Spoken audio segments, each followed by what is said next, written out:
धन नहीं मिल पाने का या नहीं बच पाने का मुख्य कारण तुम्हारे जीवन में पता है क्या रहा है?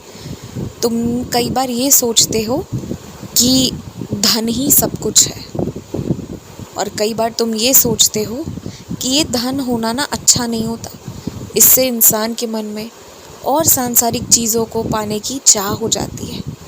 और तुम ये दोनों विचार ना एक थोड़े नकारात्मक तरीके से सोचते हो, बहुत ज़्यादा। और अपनी सोच विचार के दौरान तुम कई बार जाने अनजाने धन का अनादर कराते हो।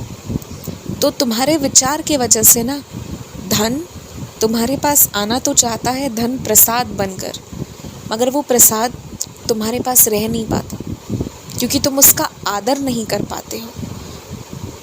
देखो, मैं एक बात तुमसे कहना चाहता हूँ बहुत साफ और स्पष्ट शब्दों में। अगर मैं कोई चीज़ तुम्हें दे रहा हूँ, कोई आशीर्वाद तुम्हें दे रहा हूँ, तो वो गलत कैसे है? अगर मैं तुम्हें कहीं से किसी भी जगह से उचित तरीके से धन दिलवा रहा हूँ तो वो गलत कैसे है? वो प्रसाद है, उसे स्वीकार करो, उससे अच्छे काम करो, सबका उद्धार करने में उस धन का उपयोग करो। लेकिन कभी भी धन के लिए गलत शब्द का प्रयोग मत करो, अनादर मत करो।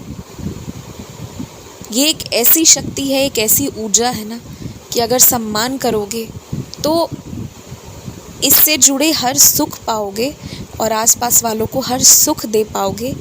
और सकारात्मक विचार रखा ना तो इसके माध्यम से बहुत अच्छाई, जग उद्धार, जग कल्याण करोगे और बहुत आशीर्वाद, बहुत दुआएं पाओगे, और वो तुम्हारे लिए मोक्ष के द्वार भी खोल देंगे। तो ये ऊर्जा है धन की, इतना कुछ कर सकता है धन। तो इसलिए धन का ना सम्मान करो, और जो धनवान लोग हैं कभी उनका अपमान मत करो, उनके लिए गलत शब्द मत कहो सिर्फ इसलिए कि वो धनवान है, बल्कि सम्मान करो कि उनकी किसी न किसी पीढ़ी ने तो खूब मेहनत की होगी और उसे सब बरकरार रख रहे हैं, तभी यहाँ तक पहुँचे हैं। जब इस तरह से सोचोगे ना तो सब बदल जाएगा, देखना, धन आएगा भी और तुम्हारे पास रहेगा भी। और मैं धन के बारे में तुमसे इतना इसलिए कह रहा हूँ कि कुछ ऐसे लोग तुम्हें तोहफे में धन देना चाहेंगे ना जिनसे तुम लेना नहीं चाहोगे, क्योंकि उनसे तुम्हें ज़्यादा मतलब नहीं है या तुम उन्हें ज़्यादा जानते नहीं हो। लेकिन वो तुम्हें तोहफा नहीं, वो आशीर्वाद देंगे। और आशीर्वाद लेना है या नहीं लेना है, चाहिए या नहीं चाहिए, जैसी कोई बात नहीं होती है। आशीर्वाद मिल रहा है और वो स्वीकार करना ही है। ध्यान रखना इस बात का।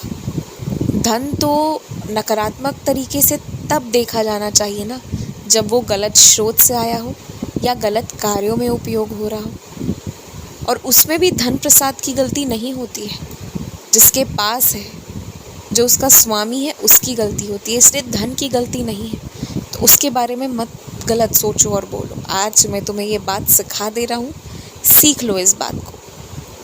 आज की सबसे बड़ी सीख मैं तुम्हें यही देना चाहता हूँ। तुम ये सीख लो, ये जान लो और इसका सम्मान करो। बस लालच कभी मत करना। लालच करने से संतुष्टि नहीं मिलेगी, परिपूर्णता नहीं रहेगी। सम्मान करने से सब मिलेगा। ध्यान रखना इस बात का। और तुम कैसे विदेश यात्रा के बारे में सोच रहे हो, जो कहने को तो विदेश है परंतु तुम्हारे देश से भी ज़्यादा बुरी स्थिति है, या बिल्कुल कह लो कि वहाँ जाना नहीं जाना बराबर है। तो क्यों जाना है तुम्हें? हाँ, अगर तुम किसी देव स्थान, किसी देवी स्थान के दर्शन करने की विशेष मात्र से, या किसी विशेष मंदिर के लिए, या कोई धार्मिक स्थल के लिए या धार्मिक कार्य के लिए जाना चाहते हो तो बात अलग है। और अगर बात घूमने की है ना तो कोई बेहतर जगह के बारे में सोचो। सोच भी सकते हो बेहतर जगह के बारे में, और कुछ अच्छा हो भी सकता है सोचने पर। जान लो बस इतनी सी बात। तुम्हारी ट्रेन की टिकट तुम्हें मिल ज़रूर जाएगी, तुम जाओगे और आओगे भी। थकान पहले की तरह नहीं रहेगी, सब कुछ अच्छा रहेगा। लेकिन एक बात मैं तुमसे कहूँगा कि जाने से पहले और आने के बाद ना अपने काम मन लगा कर करना, तभी तुम्हें 1-2 दिन की छुट्टियों में बहुत आनंद आएगा, वरना आधा खालीपन रहेगा। एक खालीपन के एहसास के साथ वरना जाते आते रह जाओगे। तो ध्यान रखना कि अगर खालीपन नहीं चाहिए तो अपने कर्तव्य को निर्वाह करते हुए जाना है। खूब फिर जाने के बाद जब छुट्टी है तो खूब खुश रहो, आराम करो, हंसो बोलो, जो मर्जी आए वो करो, और फिर वापस आने के बाद मेहनत करो। बस इतना ध्यान रखो। और हाँ, तुम्हें मेरे पास ना बैठ कर अब हर बात की दीपक लगाने की आवश्यकता नहीं है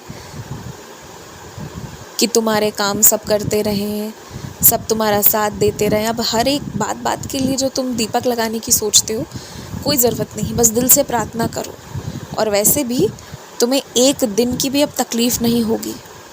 जितनी तकलीफ़ तुम्हें पहले हुई ना, उसके कुछ कारण थे और जो तुम्हें अच्छे से मालूम है ना। पर अब ऐसी कोई बात नहीं है, तो निश्चिंत रहो, चिंता मत करो, खुश रहो, मुस्कुराते रहो और आराम से अब सो जाओ।